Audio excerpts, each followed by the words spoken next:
You look great. I watched some episodes last night. First of all, congratulations on this. Highly anticipated right out of the gate for Marvel and Disney. What are you hearing from fans, and why is this the must watch? So I'm getting like fan information via like interviews because I don't really look at them myself. Um, but I've heard little bits of.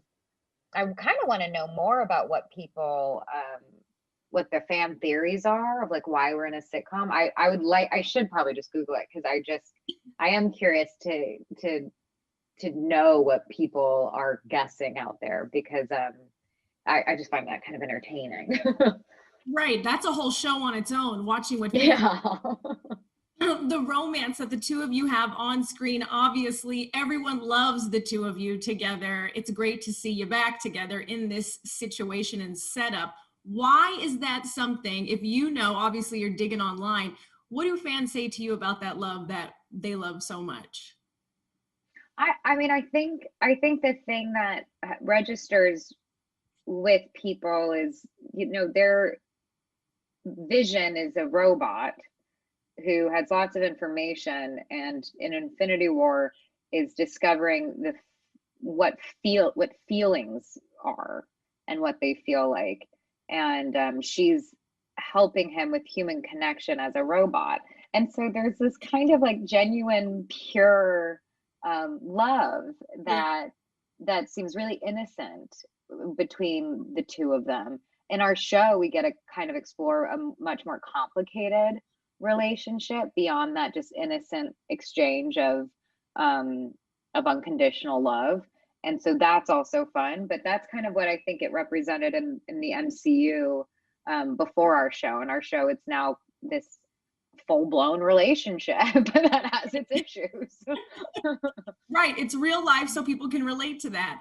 I love the mashup. We love the fashion, taking us back, paying homage to different sitcoms, and obviously having the superhero moments in there clearly. Will we see anything in the 90s? I'm just going to go ahead and say it, possibly homage to Full House at all.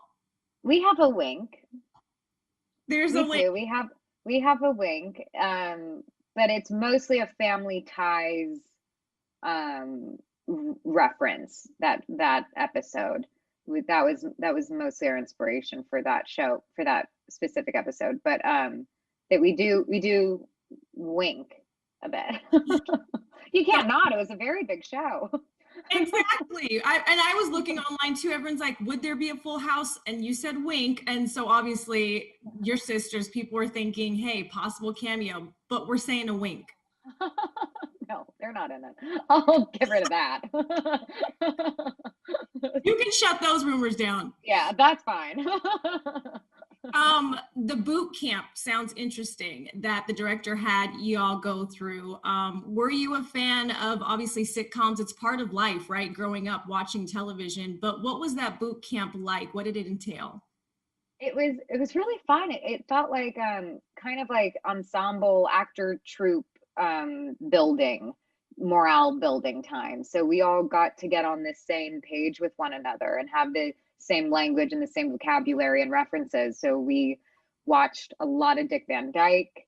I watched Mary Tyler Moore. I don't know if it was part of our boot camp, but we did Bewitched and Brady Bunch and Family Ties and Malcolm in the Middle and Modern Family. And we track this evolution of what Americans found comforting from their sitcoms, regardless of what was happening in history at the time. Right. And so it was really fun to track how as we became more modern, we became more cynical. Yeah, how things changed over the time. Did you have one growing up that was your favorite? I loved the Torkelsons, which I don't. Yeah, that might be a deep cut. That is. I'm going to dig into that one and find out why we love that one so much. Something that really stands out, obviously, is the fashion. Seeing the changes, going through the different eras. Did you have one favorite outfit or moment in time that you really enjoyed? I think the 70s was just so fun because everything had to fit over my pregnant belly. And it was just so funny. And we got to do a hilarious Brady Bunch opening credit series of very funny outfits. And so I just loved that. I know wrap it up. Is there one thing that you continue to learn about yourself being a part of Marvel, Disney, everything, this whole group each time you work on a project? I think they really allow for actors to voice their opinions. And I think what I've learned about myself is how better to communicate those opinions and trust instincts. And so they really champion you to do that. Yeah. And they're a big company, and it's really impressive that they've always welcomed that. And so yeah, that I think that would be what comes to mind. Absolutely. Well, congratulations again on this. I can't wait for everyone to see it. It was so much fun. Thank Thank you. you, Elizabeth. Thank you.